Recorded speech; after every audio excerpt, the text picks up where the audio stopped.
Welcome to this Sunday edition of Market Mantra, the program in which we give you a complete update on the economic and business news of the day. And today we'll also be taking calls from you on mutual fund and related issues. The numbers to call us are 2331-4444, 2371-7106 and 2371-7117. My name is V. Ravi Kumar and with me is my co-anchor in Hindi, Ambarish Saxena. नमस्कार। आर्थिक खबरों के कार्यक्रम market मंत्र के साथ हम हाजिर हैं। आज रविवार है और हर एक रविवार की तरह आज भी हम म्यूचुअल फंड से जुड़े आपके सवालों को प्रोग्राम में शामिल करेंगे। आप फोन करके म्यूचुअल फंड से जुड़ी जानकारियां हमसे प्राप्त कर सकते हैं। हमारे फोन नंबर हैं 23314444 और 23717106 और तीसरा नंबर है 23717117। दिल्ली से बाहर के श्रोता इन नंबरों से पहले एसटीडी कोड 011 भी डायल करें। आपके सवालों का जवाब देने के लिए कार्यक्रम में ऑनलाइन आमंत्रित हैं mutual fund expert Dhirendra Kumar. Dhirendra, कार्यक्रम में आपका स्वागत है। धन्यवाद आपका। और पहले हेडलाइंस लेके मौजूद हैं V Ravi Kumar. India UAE Economic Partnership Agreement to open up new markets for Indian goods and services, says Union Minister Piyush Goyal. Showing an encouraging trend, retirement body EPFO adds 16% more subscribers in December 2021. And foreign investors pull out nearly 19,000 crore rupees from the Indian capital markets so far in February. Bharat संयुक्त अरब अमारात आर्थिक भागीदारी समझौते से भारतीय वस्तुओं और सेवाओं को नए बाजार मिलेंगे। रोजगार के अच्छे संकेतों के बीच कर्मचारी भविष्य निधि संगठन ईपीएफओ के सदस्य कर्मचारियों की संख्या में दिसंबर 2021 में 16% की बढ़ोतरी दर्ज की गई और विदेशी निवेशकों ने भारतीय पूंजी बाजारों से फरवरी में अब तक लगभग 19,000 करोड़ रुपए निकाल लिए।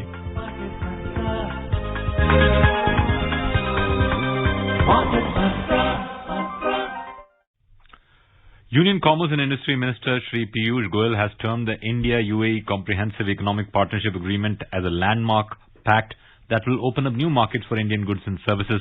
India-UAE Comprehensive Economic Partnership Agreement, or CEPA, will be extremely beneficial for MSMEs, startups, farmers, traders and all sections of businesses, Piyush Goyal said. He said the labor-intensive industries like textiles, gems and jewelry, leather goods and footwear, and food processing industry would be prominent among those to benefit the most. It will create jobs for our youth, open new markets for our startups, make our businesses more competitive and boost our economy, Goyal added. The minister informed that sector-wise consultations have shown that the pact will create a minimum of 10 lakh jobs for Indian citizens. Goyal further informed that the CEPA would come into force in less than 90 days by early May. He said around 90% of the products exported from India to UAE will attract zero duty with the implementation of the agreement. 80% lines of trades will attract zero duty. Remaining 20% does not affect our exports much. So this is a win-win agreement. Goyal also informed that the government looks forward to conclude a similar economic partnership agreement with the Gulf Cooperation Council countries during this year itself. GCC is a union of 6 countries in the Gulf region, namely Saudi Arabia, UAE, Qatar, Kuwait, Oman and Bahrain. और मुंबई से हमारे श्रोता सचिन हमारे साथ जुड़ चुके हैं। सचिन नमस्कार, बताइए क्या पूछना चाहते हैं? सर, मुझे फिनिटी ऐप के बारे में आपका ओपिनियन जानना है। इसके बारे में वो कहते हैं कि उसमें हम लोग डायरेक्टली इन्वेस्ट कर सकते हैं डायरेक्ट फंड में। उनका रेवेन्यू मॉडल क्या है किस और इसमें इन्वेस्ट करना सेफ रहेगा? आपने कंपनी का क्या नाम लिया सचिन? नहीं, ये फिनिटी एप्लीकेशन है, मोबाइल एप्लीकेशन। फिनिटी, अच्छा, ओके, अच्छा। Thank you sir. नहीं, फिनिटी के बारे में मुझे नहीं है, पर इस तरह की बहुत सारी कंपनियां हैं। ईटी मनी, पेटीएम मनी, जीरोडा का एक कॉइन है या ग्रो है, कुबेरा है। ये कुछ कंपनियां हैं जो कि डायरेक्ट प्लान में आपके निवेश के लिए आपको सुविधा प्रदान करती हैं और ये काफी स्ट्रिक्टली प्रोड्यूस्ड है, ये ऐप है जो कि अगर आपके पास आधार कार्ड है और मोबाइल फोन है और अपने ऑनलाइन बैंक अकाउंट में ऑनलाइन एक्सेस है, तो आप 10 मिनट में, और आधार कार्ड है तो आपने पहले कभी निवेश नहीं भी किया होगा तब भी आप 10 मिनट में अपना निवेश जारी शुरू कर सकते हैं। बिजनेस मॉडल की बात है तो अभी तक मुझे नहीं समझ में आया कि इनका बिजनेस मॉडल क्या है, क्योंकि डायरेक्ट प्लान में किसी भी तरह से कोई कमीशन पाने की कोई व्यवस्था नहीं है। ये अलग बात है कि सुनने में आ रहा है कि बहुत सारी कंपनियां किसी और जरिए से फंड कंपनियों से पैसा ले लेती हैं, जो कि मैं आपको भरोसे के साथ बता सकता हूं कि थोड़ा बहुत इस तरह का काम किया जा सकता है कि ये कंपनियां कुछ पैसे कमा लें किसी उन कंपनियों से जिनके फंड में पैसा आ रहा है इनडायरेक्टली, चाहे वो किसी फंड मैनेजर के वो मीडिया के फंक्शन के लिए के तौर पे वो करा दे, लेकिन ये एक स्केलेबल बिजनेस मॉडल नहीं हो सकता और ये चिंता का विषय है।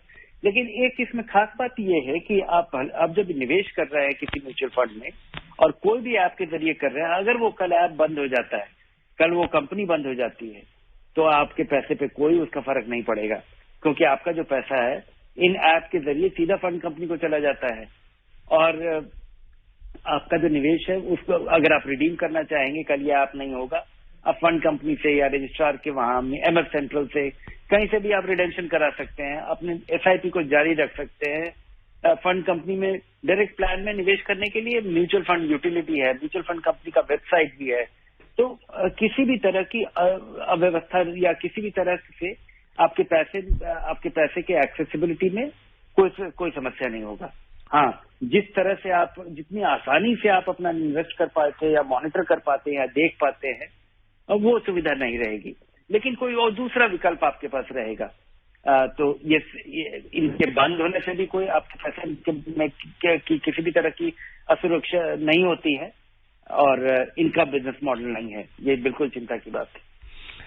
और दिल्ली से हमारे श्रोता विश्वजीत लाइन पे हैं। विश्वजीत नमस्कार, बताइए क्या पूछना चाहते हैं। नमस्कार सर, मेरा 2 SIP चल रहा है, ICICI potential value discovery fund और एक Nippon focus equity fund, last 6 साल से चल रहा है। और इसको अभी कैसे चालू कंटिन्यू कर रहे हैं कि यार स्विच करना है, क्योंकि पैसे की जरूरत नहीं है। और अगर 1-2 और मल्टी कैप कोई फ्लेक्सी कैप कोई हो तो बताइए जरा। और ये ऑनलाइन अगर मैं किसी ब्रोकर के थ्रू नहीं करूं, ऑनलाइन कैसे कर सकता हूं? एक दूसरा क्वेश्चन है, EPF में उसमें यह कि कंपनी में बंद हो चुका है और मैंने क्लेम किया है विड्रॉल के लिए, तो उसने रिजेक्ट कर दिया कि आपने ये नहीं है, वो फादर नेम डिफारे ज्वाइनिंग और एग्जिट डेट का मिसिंग है, ऐसा कुछ नहीं है।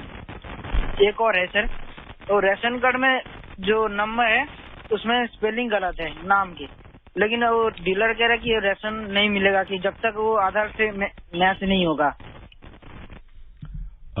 Vishwajit, ration card is something that we won't be able to answer in this episode, but the SIP one, I'm surely Dhirendra you can answer. सबसे पहले कि आपका जो ये 2 फंड जिसमें कि आप निवेश, आपका पहले से इन्वेस्टमेंट है, रिलायंस का फोकस फंड और ICICI प्रूडेंशियल का वैल्यू डिस्कवरी फंड, आपको पता चल ही गया होगा कि ये दोनों फंड अच्छे हैं, इसमें अच्छा खासा आपको रिटर्न मिला है और इसमें इन्वेस्टमेंट अपना जारी रखिए। अगर कोई और फंड इसमें जोड़ना हो तो मेरी सलाह होगी कि अगर कोई गैप है तो वो स्मॉल कैप है आपके पोर्टफोलियो में, तो अगर एक तीसरा फंड जोड़ना हो तो किसी अच्छे स्मॉल कैप फंड में अपना निवेश शुरू कर दीजिए। और कैसे आप कर सकते हैं? म्यूचुअल फंड के वेबसाइट पे, म्यूचुअल फंड यूटिलिटी पे, इसके जरिए, या किसी भी ये जो ग्रो है, पेटीएम मनी है, EP मनी है, इनके जरिए भी इनका ऐप डाउनलोड करके आप सीधा इन फंड के डायरेक्ट प्लान में आप इन्वेस्ट कर सकते हैं। तो और पैसा बहुत सारे फंड जोड़ने के बजाय केवल आपके ये जो 2 फंड है उसमें ये कॉम्प्लीमेंट्री पोजीशन ये हो सकता है। So he had asked for another flexi cap. Dhirendra, you're saying better to go for a small cap is what you're saying. Better to go for a small cap because he has a value fund, he has a multi-cap focused fund. So a small cap will be a miss in his portfolio. So that is what he should add, and that should be about it. His other important question was that इनका जो employ provident fund में जो इनका पैसा इकट्ठा हुआ है उसके बारे में इन्हें इनका जो एप्लीकेशन है वो रिजेक्ट हो गया क्योंकि कंपनी बंद हो गई है। तुरंत अपनी सारी जानकारी को एम्प्लॉय प्रोविडेंट फंड से, एक तो कि ये कंपनी चालू रहते हुए ही ये सब जानकारी आपके पास उपलब्ध रहनी चाहिए थी। एम्प्लॉय प्रोविडेंट फंड में जो आपका पैसा है उसका ऑनलाइन एक्सेस भी उपलब्ध है, और अगर आपका फोन भी अगर वहां पे रजिस्टर्ड है तो उसके जरिए, फोन और आधार के जरिए आप अपना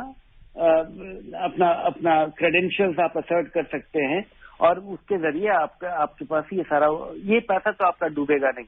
लेकिन अगर किसी भी तरह की गलती हुई है कंपनी से आपका जो एप्लीकेशन है उसमें जानकारी की, तो उसको एक बार करेक्ट करवा लीजिए और ये सारा पैसा आपका फिर उपलब्ध हो जाएगा। Ashok from Haryana is online with us. Ashok, welcome to Market Mantra. Please put your question. Sir good evening sir. Good evening.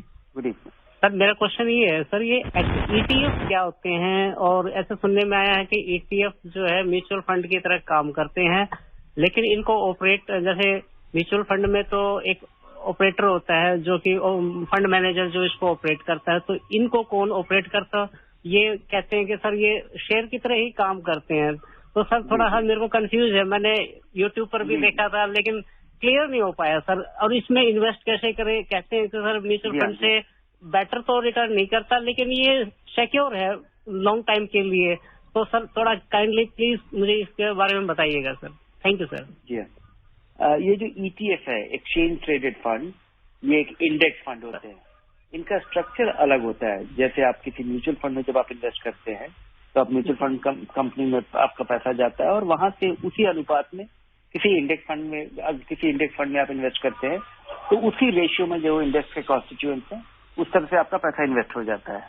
ETF भी उसी तरह से होता है, लेकिन इसको खरीदने और बेचने का तरीका अलग है। जैसे आप आमतौर पर शेयर, तो एक तो कि ETF केवल किसी इंडेक्स पे ही होता है। ETF इंडेक्स पे आधारित होते हैं।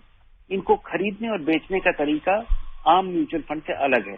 इसको खरीदते और बेचते ऐसे हैं जैसे आप शेयर खरीदते हैं, आप किसी ब्रोकर के यहाँ अपना अकाउंट खोलते हैं, डीमैट अकाउंट चाहिए, और आप खरीदते हैं और खरीदने के लिए खरीदने का ऑर्डर देते हैं और बेचने के लिए बेचने का ऑर्डर देते हैं। और उस समय कोई बेचने वाला हो या अगर कोई खरीदने वाला हो तो आपका ऑर्डर एग्जीक्यूट हो जाता है।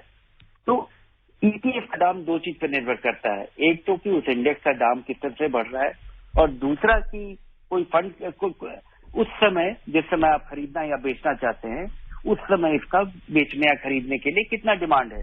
अगर बहुत सारे निवेशक अगर एक साथ खरीदने आए और बेचने वाले लोग कम होंगे तो इसका दाम बढ़ेगा। और कई बार आमतौर पर एक बड़ा अंतर ये है कि जब आप किसी कोई म्यूचुअल फंड में इन्वेस्ट करते हैं तो आपका पैसा NAV पे लगता है, और जब आप रिडीम करते हैं तो NAV ही आपको मिलता है जिस दिन भी आप निकालते हैं। ETF जरूरी नहीं है कि ये NAV पे ही आप खरीद बेच कर पाए, क्योंकि उस समय बाजार में डिमांड सप्लाई के आधार पे भी इसमें अंतर आ सकता है। तो यही है, एक्सचेंज ट्रेडेड फंड आप खरीदते बेचते शेयर की तरह है। यह हमेशा एक इंडेक्स फंड पे आधारित होता है, और इनका दाम इनका खरीदने बेचने का जो दाम है वो NAV वो जरूरी नहीं है। जी। और हैदराबाद से हमारे श्रोता करुण लाइन पे हैं। करुण नमस्कार, बताइए क्या पूछना चाहते हैं? हाँ जी नमस्कार। मैं आप एक मार्केट मंत्रा टीम को एक तो बधाई देना चाहूंगा। मैं पिछले 5 साल या उससे अधिक से ये प्रोग्राम सुन रहा हूँ। और मेरा प्रश्न धीरेन्द्र जी से ये है कि दिल्ली में एक म्यूचुअल फंड पे एक एजेंसी है जो इस पे रिसर्च करती है।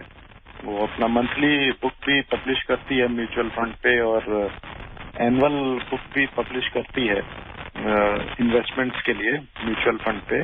तो वो स्टार रेटिंग भी इशू करती है रिस्पेक्टिव फंड्स का। तो मेरा प्रश्न ये है कि जो 5 स्टार रेटिंग है, 4 है, 3 है, जब वो इन्वेस्टमेंट के लिए एडवाइस करते हैं तो 5 स्टार के बजाय 4 स्टार, 3 स्टार फंड्स को एडवाइस करते हैं, तो ऐसा क्यों? एक तो कि मैं आप डेमो दे दूं, मैं इसी कंपनी में काम करता हूं और मेरी ही कंपनी वैल्यू रिसर्च ये फंड का रेटिंग करती है। और कई बार ये जो स्टार रेटिंग आप देखते हैं ये किसी फंड के रिस्क एडजस्टेड रिटर्न पे आधारित है। मतलब कौन फंड कितना उतार चढ़ाव की किस तरह का रिस्क दिखा रहा है और उसके अनुपात में उसका रिटर्न कैसा है। तो अगर कोई फंड अगर बहुत कम रिस्की दिख रहा है और उसका रिटर्न भी अगर एवरेज हो तो उसका रेटिंग अच्छा हो सकता है। और तो ये रेटिंग एक मुझे लगता है कि एक शुरुआती यार्डस्टिक है। और हमारे एनालिस्ट जो ये आप देखते हैं कि कई बार 3 स्टार रेटिंग फंड, और ये जो रेटिंग है ये काफी कामयाब नहीं है हमारे डेट फंड के बारे में। इक्विटी फंड में तो ये काफी कारगर साबित हुआ है। आमतौर पे ये जो स्टार रेटिंग है ये फंड को एलिमिनेट करने में बहुत मददगार साबित हुआ है पिछले 20-25 साल में। इस रेटिंग की शुरुआत 1993 में हुई थी और तब से ये हर महीने होती रहती है, ये रिवाइज की जाती है। और 1 स्टार और 2 स्टार तो मुझे लगता है कि इस रेटिंग की शुरुआत के यूजेज का शुरुआत ये है कि 1 स्टार और 2 स्टार फंड को अवॉइड करने के लिए ये बड़ा कारगर साबित होता है। बाकी आपके पास जो बचा हुआ यूनिवर्स है 5 स्टार, 4 स्टार और 3 स्टार फंड का, उसमें बहुत सारे क्वालिटेटिव कारण है। फंड मैनेजर अभी भी उसको वैसे चला रहा है जैसे जो पहले चला रहा था। क्या ये कोई प्रिंसिपल को फॉलो करता है, क्योंकि बहुत बार फंड का प्रदर्शन बड़ा अच्छा होता है पर वो हो सकता है कि कोई रैंडम या वो फंड लकी हो या वो कोई रैंडम इनिशिएटिव हो या कोई खास स्थिति बनी हो जिसका कि फंड को फायदा मिल गया हो, लेकिन वो किसी प्रोसेस को आप एट्रीब्यूट नहीं कर सकते हैं। तो वो वैल्यू रिसर्च में बहुत सारे फंड एनालिस्ट हैं जो कि फंड मैनेजर से मिलते हैं, बातचीत करते हैं, समझने की कोशिश करते हैं कि फंड के प्रदर्शन का आधार क्या है और उसके आधार पे वो एलिमिनेट करते हैं या किसी को ड्रॉप करते हैं या ऐड करते हैं, और मुझे उनमें बड़ा भरोसा है। तो यही आधार है इसका। Rinki Tiwari from Balrampur is online with us. Rinki, welcome to Market Mantra. Okay, thank you sir. नमस्ते। नमस्ते। और आपके साथ एक्सपर्ट है उन्हें मेरा नमस्ते। नमस्कार। जी सर, बिल्कुल सर। मेरा क्वेश्चन है कि जैसे सर अगर मेरे पास रिटर्न है, मैंने उद्यम लगाया या कोई उद्योग लगाया या मैंने निवेश किया, कुछ भी किया, बशर्ते उसमें मुझे कर्ज लेना है, मैंने लेने के लिए सोचा है कि हाँ कम पड़ रहा है, जो मेरा फंड था, पैसा था, वो कम पड़ रहा है। अगर मुझे कर्ज लेनी है तो फिर किसकी डॉक्यूमेंट की जरूरत होती है, यानी कौन से हम ऐसे मतलब वो कार्ड लगाएं कि जिससे हमें आसानी से कर्ज मिल जाए। धन्यवाद सर। रिंकी जी, मुझे इसके बारे में जानकारी नहीं है कि आपकी कैसे तैयारी करनी होगी। इंडिविजुअल्स को लोन लेने के लिए, चाहे आपको घर के लिए लोन लेना हो या किसी इमरजेंसी के लिए लोन लेना हो या मतलब कैश लोन लेना हो या कोई वस्तु खरीदने के लिए, तो उसमें तो आमतौर पे बैंक ये देखती है कि आपका क्रेडिट वर्दिनेस, जो कि ये जो सिबिल और इनका जो स्कोर है वो कैसा है। और ये आमतौर पे इससे सिद्ध होता है कि आपने क्रेडिट कार्ड अगर आपके पास है तो उसका पेमेंट का हिस्ट्री कैसा है। और अगर आपको किसी उद्योग या व्यापार सेटअप करने के लिए अगर आपको लोन चाहिए तो बैंक इवैल्यूएट करता है कि अगर किसी सरकारी स्कीम के तहत हो रहा हो तो उसका आधार बिल्कुल अलग है। अगर आप बैंक से सीधे तौर पे बिना किसी सरकारी स्कीम के तहत नहीं लेना चाहते, नहीं मिल रहा है, तो बैंक देखता है कि आपका कारोबार का प्रॉस्पेक्ट क्या है और आपकी स्थिति क्या है, आपके पास क्या फिक्स्ड कैपिटल एसेट्स है या फिक्स्ड एसेट्स है जो कि आप मॉर्गेज कर सकती हैं और उसके एवज में ये पैसा आपको मिल सकता है। तो ये बैंक से आपको संपर्क करना पड़ेगा या देखना पड़ेगा कि सरकारी स्कीम के तहत ही आपको पैसा मिल रहा है। जी। और नैनीताल से हमारे श्रोता राजेंद्र लाइन पे हैं। राजेंद्र नमस्कार, बताइए क्या पूछना चाहते हैं। नमस्कार सर। हेलो। जी, सवाल पूछें। हाँ धीरेन्द्र सर, मैं आपका बहुत आभारी हूँ कि आपकी साइट और आपको सुन के मैंने म्यूचुअल फंड में निवेश किया 2008 से। मुझे लगभग अक्टूबर तक 22% का एनुअल रिटर्न मिल रहा था, आजकल वो लगभग 18% है। तो मैंने आपके बताए हुए कुछ फंड लिए थे और अब उनमें मैंने लगाना पैसा बंद कर दिया है। क्या उस पैसे की मुझे जरूरत नहीं है, उस पैसे को मैं वैसे ही पड़े रहने दूं? जी हाँ, बिल्कुल। आपको इस पैसे को बिल्कुल पड़े रहने दीजिए अगर कई सालों तक इस पैसे की जरूरत नहीं है। और एक जैसे कि हमेशा लोगों को एम्फेसाइज करते रहता हूँ कि आपको धीरे धीरे पैसा लगाना चाहिए। अगर आपके साथ एक साथ बहुत सारा पैसा हो तब भी पैसा धीरे धीरे लगाना चाहिए ताकि आप बाजार में अपना निवेश एवरेज कर पाए। उसी तरह से जरूरी है कि जब इस पैसे की जरूरत पड़ेगी, आपको उम्मीद है कि अब जरूरत पड़ सकती है, तो उस पैसे को थोड़ा समय रहते निकाल लीजिए। जैसे अगर आपको 2-3 साल में पैसे की जरूरत पड़ेगी, 1/3 पैसा अभी निकाल लीजिए बाकी जो पैसे की जरूरत जो पैसा है एक दूसरा तिहाई अगले साल निकाल लीजिए। तो आखिरी दिन तक बाजार पर निर्भर मत कीजिए, का इंतजार मत कीजिए अपनी जरूरतों के लिए। और श्रोताओं, यहाँ पर हम मार्केट मंत्रा कार्यक्रम में लेते हैं एक छोटा सा ब्रेक। उपभोक्ताओं तक पहुंचने का सुलभ और सस्ता माध्यम है आकाशवाणी। आकाशवाणी के विभिन्न केंद्रों से कीजिए अपने उत्पादों और सेवाओं का प्रचार विज्ञापनों के माध्यम से। लोकल और राष्ट्रीय स्तर पर कीजिए अपने बिजनेस का विस्तार, क्योंकि आकाशवाणी में विज्ञापन बुकिंग हुई बहुत ही आसान। अब घर, दफ्तर या दुकान पर बैठे बैठे आप कर सकते हैं विज्ञापनों की बुकिंग। डायल कीजिए 870-001-4242। नंबर एक बार फिर नोट करें, 870-001-4242। Welcome back after the break. Continuing the stories that we're tracking, showing an encouraging trend in employment generation across the country, the net subscriber addition under Employees Provident Fund Organization EPFO increased 16.4% to 14.6 lakh in December 2021 compared to the year ago period. On month basis, the net subscriber addition in December is nearly 20% higher in comparison to the previous month of November 2021. Age-wise, the age group of 22 to 25 years registered the highest number of net enrollment of 3.9 lakh in December 2021, while the age group of 18 to 21 registered around 3 lakh net enrollments. Age groups of 18 to 25 years contributed around 47% of the total net subscriber additions in December. This indicates that many first-time job seekers are joining the organized sector workforce in large numbers.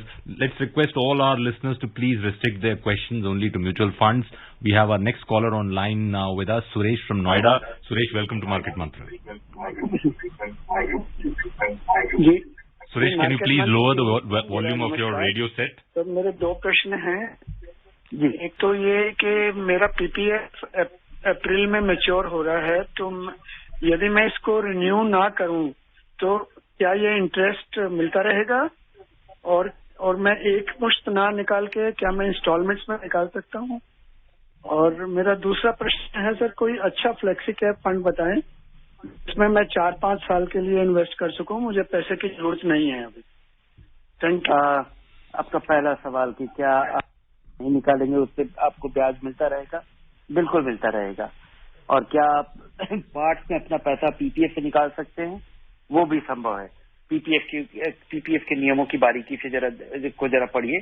कुछ नियम है कि कितना part आप किस page पे निकाल सकते हैं, और इसको पार्ट में निकालना अगले 5 साल की अवधि में ये संभव होता है। लेकिन वो जरा बारीकी से एक बार पढ़ लीजिए, मुझे अभी वो याद नहीं आ रहा है। और अच्छा फ्लेक्सी कैप फंड, इस कैटेगरी में ढेर सारे विकल्प हैं, और मुझे अगर कुछ गिनाना हो फ्लेक्सी कैप फंड तो एक्सिस का फ्लेक्सी कैप, कोटक का फ्लेक्सी कैप, या पराग पारिक का फोकस का जो फ्लेक्सी कैप फंड है उसमें अभी फिलहाल रुकावट है। लेकिन मेरा ही एसेट का फोकस फंड और एसबीआई का फोकस फंड, ये कुछ मेरे विकल्प हैं। और भिलाई से हमारे श्रोता रवि नारायण लाइन पे हैं। रवि नमस्कार, बताइए क्या पूछना चाहते हैं? नमस्कार मार्केट मंत्रा को नमस्कार, और राजीव जी को भी बहुत बहुत गुड इवनिंग। अभी एवरेजिंग की बात आई थी किसी श्रोता के सवाल पे, तो यदि एनएफओ आ रहा है म्यूचुअल फंड में 10 रुपए की चीज 10 रुपए में मिल रही है मुझे, तो अभी मार्केट के हिसाब से आई थिंक उसमें मैं एक मुश्त कुछ पैसे लगा सकता हूँ यदि मेरे पास है तो। 10 रुपए की चीज 10 रुपए में मिल रही है। Dhirendra ji, how would you like to bust this? ये एक है कि 10 रुपए की चीज आपको 10 रुपए में मिल रही है। बाकी जो फंड का एनएवी अगर 17 रुपए का चीज आपको 17 रुपए में ही मिल रहा है, और अगर आप अभी किसी 17 रुपए वाले फंड में अगर आप 1 लाख रुपया लगाएंगे, या 10,000 रुपए वाले जिसका एनएवी 10 रुपया है उसमें अगर 1 लाख रुपया लगाएंगे, और दोनों फंड अगर उसी रफ्तार से बढ़ता है, तो अगर मान लीजिए ये दोनों फंड पिछले अगले 2 साल में ये दुगना हो जाता है। 17 रुपए वाला जो एनएवी है वो 34 रुपया हो जाता है, और 10 रुपए वाला 20 रुपया हो जाता है। दोनों ही स्थिति में चाहे वो 10 हो या 17 हो, आपका 1 लाख रुपए 2 लाख रुपया हो जाएगा। तो आपके पैसे की बढ़ोतरी इस बात पे निर्भर करती है कि यहाँ से आपका पैसा जो लगेगा वो कैसा करेगा। ये 10 रुपए पे लगेगा, क्योंकि अगर आपके नजरिए से अगर देखा जाए तो अगर किसी फंड का एनएवी और अगर कम हो जाता है तो उस हिसाब से तो सस्ता हो गया, लेकिन वहां पे तो लोगों को नुकसान हुआ रहेगा।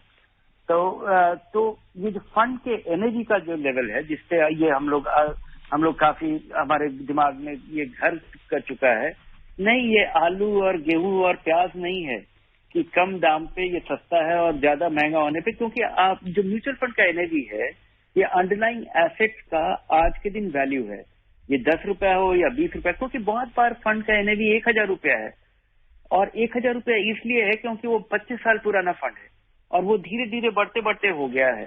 अगर वो उस फंड का एनएवी अगर 1000 रुपया हो और किसी दूसरे फंड का एनएवी 10 रुपया हो, दोनों ही फंड अगर एक सा है, 2 साल में अगर इसमें पैसा बढ़ जाता है तो 1000 रुपया 2000 रुपया हो जाएगा, 10 रुपया 20 रुपया हो जाएगा। इन दोनों ही स्थिति में चाहे वो 10 रुपए का एनएवी हो, 1000 रुपए का हो, आपका पैसा उसी रफ्तार से बढ़ेगा जैसा कि उस फंड का प्रदर्शन होगा। तो फंड का एनएवी मैटर नहीं करता है, और इस वजह से और आमतौर पे अधिकतर और फंड में पैसा लगाने, म्यूचुअल फंड में पैसा लगाने का आधार होना चाहिए कि ये फंड कैसा किया है गिरते चढ़ते बाजार में। जो पिछले दिनों में जो रिटर्न मिला है वो तो भविष्य में नहीं मिलेगा, लेकिन गिरते चढ़ते बाजार में इसका प्रदर्शन, इसका क्या रुख रहा है, और यही आधार होना चाहिए, जो कि एनएफओ में आपको कुछ भी नहीं पता है कि ये कैसा रहेगा। ये फंड, म्यूचुअल फंड में एनएफओ की तो शुरुआत हो रही है, तो आमतौर पे एनएफओ में आपको पैसा नहीं लगाना चाहिए, और म्यूचुअल फंड का एनएवी 10 रुपया हो 50 रुपया हो, इसका कोई मतलब नहीं है। जी, और लेते हैं आज की अंतिम हेडलाइन स्टोरी। विदेशी निवेशकों ने भारतीय पूंजी बाजारों से फरवरी में अब तक लगभग 19,000 करोड़ रुपए निकाल लिए हैं। डिपॉजिटरी के आंकड़ों के अनुसार विदेशी पोर्टफोलियो निवेशकों ने इक्विटी बाजारों से 15,342 करोड़ रुपए और डेट बाजार से 3,629 करोड़ रुपए निकाले। इस तरह भारतीय बाजारों से कुल 18,972 करोड़ रुपए की निकासी हुई। इससे पहले विदेशी पोर्टफोलियो निवेशकों ने जनवरी में 28,000 करोड़ रुपए, दिसंबर में 30,000 करोड़ रुपए, नवंबर में 2,500 करोड़ रुपए और अक्टूबर में 12,700 करोड़ रुपए निकाले थे। Dhirendra, the question that Ashok from Haryana had asked, there's one aspect of it, you just bust one myth. We have another caller, let's try and take this caller before we go to that question. KK Madan is online with us. Madan sir, welcome to Market Mantra. Market Mantra की team को मेरा बहुत बहुत नमस्कार। सवाल पूछिए sir. आप लोगों के प्रोग्राम से मैंने धीरेन्द्र जी के एक सलाह पे मैं एक्सी लॉन्ग टर्म इक्विटी फंड पिछले 6-7 साल से मैं सिप लगा रहा हूँ जी, और मेरा रिटर्न भी बड़ा अच्छा आ रहा है। I am satisfied with that. मैं एक सीनियर सिटीजन हूँ, तो मुझे फंड्स की भी इतनी जरूरत नहीं है। तो इस हिसाब से मुझे एक यूटीआई फ्लेक्सी कैप फंड, जैसे अभी आप फ्लेक्सी कैप फंड की बात कर रहे थे, धीरेन्द्र जी बोला कि एसबीआई का फ्लेक्सी कैप फंड अच्छा है। इंस्टेड ऑफ दैट मैंने यूटीआई फ्लेक्सी कैप में मैंने पिछले 5-6 महीने से एडिशनल शिफ्ट किया हुआ है जी। तो मेरी ये रिक्वेस्ट है कि मुझे थोड़ा गाइड करें कि वेदर दैट इज ओके और should I switch to SBI flexi cap. नहीं, फ्लेक्सी कैप यूटीआई के अधिकतर फंड मुझे खास अच्छे नहीं लगते हैं, लेकिन यूटीआई का फ्लेक्सी कैप फंड ये खासा इंप्रेसिव फंड रहा है। इसमें अपना निवेश अगर आपने किया है तो ये अच्छा फंड है, इसमें अपना एसआईपी जारी रखिए। और चलते हैं कार्यक्रम की समाप्ति की ओर। धीरेन्द्र जी, इस कार्यक्रम में शामिल होने और श्रोताओं के प्रश्नों का उत्तर देने के लिए आपका धन्यवाद। धन्यवाद आपका। Thank you, Dhirendra, for taking the questions of all our callers, and thank you to all the listeners who called in and asked their questions on mutual funds. You can, if you have any questions which we missed out in this edition, you can call again next Sunday and ask your questions to Dhirendra. He'll be live with us answering questions. Before we close this edition of Market Mantra, a reminder of the headlines. India-UAE Economic Partnership Agreement to open up new markets for Indian goods and services, says Union Minister Piyush Goyal. Showing an encouraging trend, retirement body EPFO adds 16% more subscribers in December 2021. And foreign investors pull out nearly 19,000 crore rupees from the Indian capital markets so far in February. That's all that we have in this edition of Market Mantra. Namaskar. Market Mantra.